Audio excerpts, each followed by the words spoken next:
የተጫዋቾች ዝውውር ትላንትና ሲጠናቀቅ ካሪም ቤንዜማ አዲስ ክለብን ተቀላቅሏል። ፈረንሳዊ የፊት መስመር አጥቂ ካሪም ቤንዜማ አልኢትሃድን በመልቀቅ አልሂላልን መቀላቀሉ ይፋ ተደርጓል። ካሪም ቤንዜማም በአልሂላል የአንድ ዓመት ከግማሽ ኮንትራት መፈረሙ ተገልጿል። ካሪም ቤንዜማ የአልሂላል የመጀመሪያ ጨዋታውን ሐሙስ በአልካዱድ ጨዋታ ያደርጋል ተብሎ ይጠበቃል። ቤንዜማ በማህበራዊ ትስስሩ በአልኢቲሃድ ለተደረገለት ነገር ሁሉ ምስጋና እንደሚያቀርብ አቅርቧል። ቼልሲ የማማዱ ሳርን የውሰት ኮንትራት በማፍረስ ከስትራስቡርግ ወደ ቼልሲ እንዲመለስ አድርጓል። ሼፊልድ ዩናይትድ ካልቨን ፊሊፕስን ከማንቸስተር ሲቲ የመግዛት አማራጭ ባካተተ የውሰት ውል እስከ ውድድር ዘመኑ መጨረሻ አስፈርመዋል። የቼልሲው ተከላካይ አሮን አንሴሜሎ በውሰት እስከ ውድድር ዓመቱ መጨረሻ ስትራስቡርግን ተቀላቅሏል። የአርሰናል የስቶክ ሲቲውን ተከላካይ ጀደን ዲክሶን ለማስፈረም ከስምምነት ደርሷል። የ18 ዓመቱ ተከላካይ በ2023 ከቶትናም ጋር ስቶክስ ነበር ከቶትናም ወደ ስቶክ ሲቲ የተቀላቀለ መሆኑ ይታወቃል። የቼልሲ ተጫዋች ዴቪድ ፎፋና በውሰት እስከ ውድድር ዘመኑ መጨረሻ ስትራስቡርግን ተቀላቅሏል። ክሪስታል ፓላስ ስትራንድ ላርሰንን ከቮልቭስ ማስፈረማቸውን አረጋግጠዋል። አለን ሴንት ማክሲሚን የፈረንሳዩን ክለብ ሌንስ ለሚቀጥሉት 6 ወራት መቀላቀሉ ይፋ አድርገዋል። ሲሞና ዲንግራ ሳንደርላንድን በመልቀቅ በውሰት ውል ፈረንሳዩን ክለብ ሞናኮን መቀላቀሉ ይፋ ተደርጓል። አርሰናል ወጣቱን አጥቂ ኢቫን ማኔ ከስኮትላንዱ ክለብ ሴንት ማሪን ማስፈረማቸውን ይፋ አድርገዋል። ኤቨርተን ታሪክ ጆርጂን ከቼልሲ በውሰት እስከ ውድድር ዓመቱ መጨረሻ ማስፈረሙን ይፋ አድርጓል። ወልቭስ እንግሊዛዊ ተጫዋች አንሄል ጎሜዝን ከማርሴ በውሰት እስከ ውድድር ዓመቱ መጨረሻ አስፈርመዋል። ኖቲንጋም ፎረስት ሉካ ኔትዝን ሞንቼ ግላድባህ ማስፈረማቸውን ይፋ አድርገዋል። ለሊቨርፑል በመፈረሜ ኮርቻለሁ የሚለው ጀርሚ ጃኬት ነው።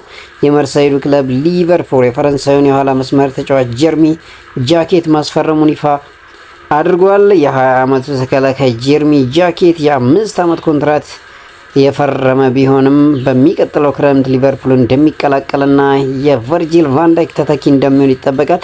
ሊቨርፑሎች ለዝውውሩ አጠቃላይ 60 ሚሊዮን ፓውንድ የሚደርስ የዝውውር ሂሳብ የሚከፍሉ ይሆናል። ተጫዋቹ ከፊርማው በኋላ ለሊቨርፑል በመፈረሜ ኩራት ይሰማኛል ሲል ተደምጧል።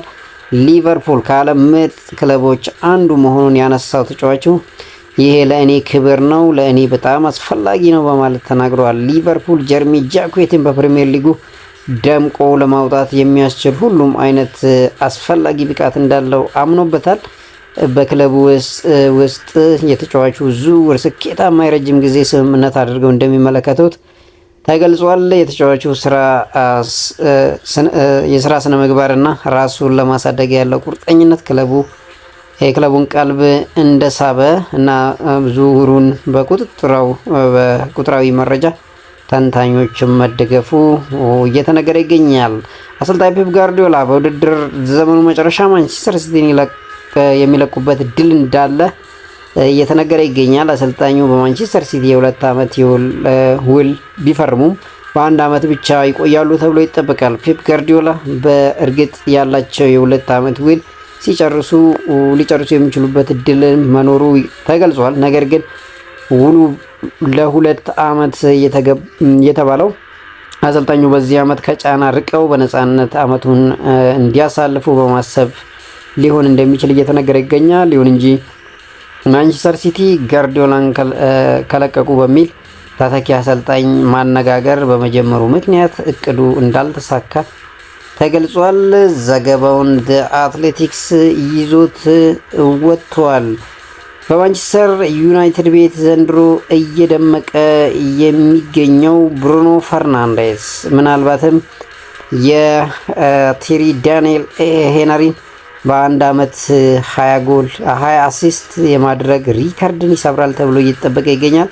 እንግዲህ ብሩኖ ፈርናንዴዝ በዚህ ሳምንት 2 አሲስት ማድረጉን ተከትሎ 12 አሲስት አድርጓል በዚህ ዓመት።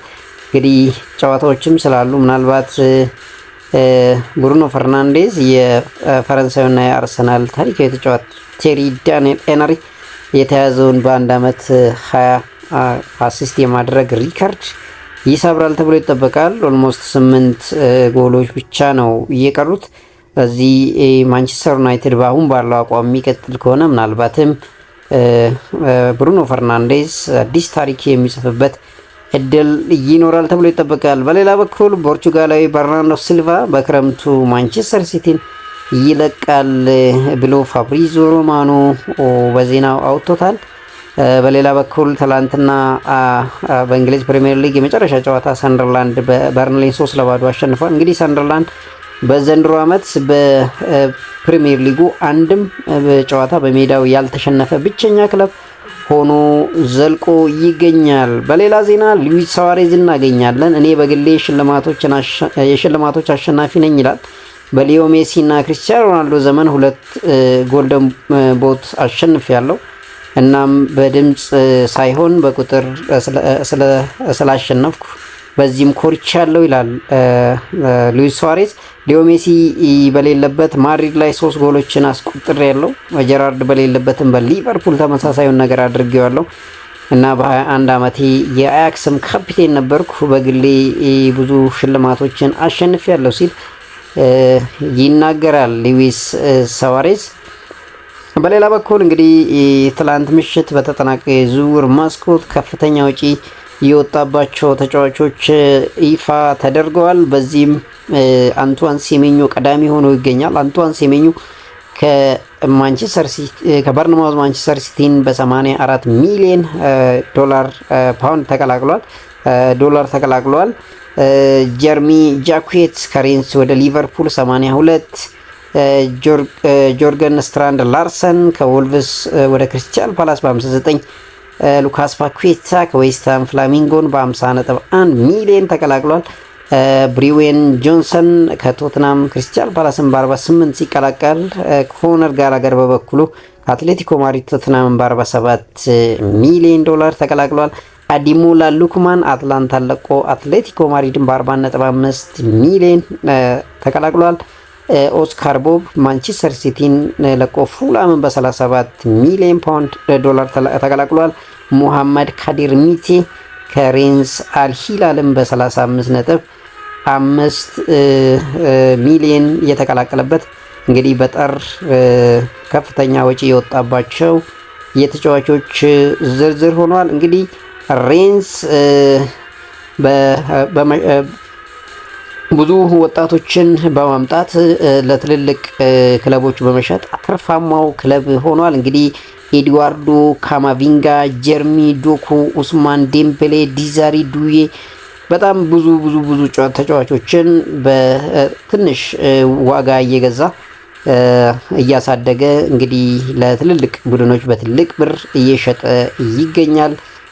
ለአብነት ያክል እንኳን አዲሞላ ኤድዋርዶ ካማቪንጋን፣ ጀርሚ ዶኩ፣ ኡስማን ዴምቤሌ፣ ዲዛሪ ዱዌ በአጠቃላይ እነኚህን ጨምሮ ሌሎች 7 ተጫዋቾችን በ38 ሚሊዮን ፓውንድ ገዝቶ 295 ሚሊዮን ፓውንድ ሸጧቸዋል። በጣም አትራፊው አካዳሚ ይሆናል ማለት ነው የፈረንሳዩ ሬንስ። ዛሬ በእንግሊዝ ካራባው ካፕ የሚጠበቅ ጨዋታ አለ።